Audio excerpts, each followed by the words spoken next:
હવામાન વિભાગ દ્વારા આગામી 7 દિવસને લઈને ગુજરાત રાજ્યના વિવિધ ભાગોમાં ક્યાંક છૂટાછવાયા વરસાદી ઝાપટા તો ક્યાંક ભારેથી અતિભારે વરસાદની આગાહી કરવામાં આવી છે।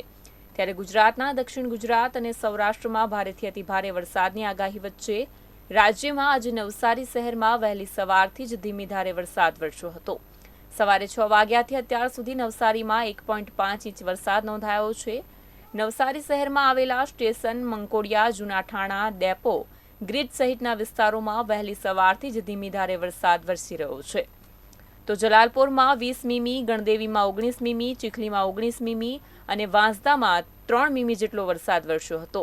નવસારી શહેરમાં પડેલા સામાન્ય વરસાદમાં અમુક વિસ્તારોમાં પાણી પણ ભરાયા હતા। શહેરમાં આવેલા ધાનેરા પોઈન્ટ પાસે પણ વરસાદી પાણી ભરાયા હતા। પાણી ભરાઈ જતા શાળાએ જતા વિદ્યાર્થીઓ અને નોકરીએ જતા વર્ગને હાલાકી વેઠવાનો વારો આવ્યો હતો। પાણી ભરાવાની જાણ પાલિકાની ટીમને થતાં જ પાલિકાની ટીમ દ્વારા પાણીનો નિકાલ કરવાની તજવીજ પણ હાથ ધરાઈ હતી। આ તરફ જૂનાગઢમાં પણ ધીમી ધારે વરસાદ શરૂ થયો હતો। જૂનાગઢના ઝાંઝરડા ચોકડી બસ સ્ટેશન, સરદાર બાગ સહિતના વિસ્તારોમાં વરસાદ વરસવાનો શરૂ થયો હતો।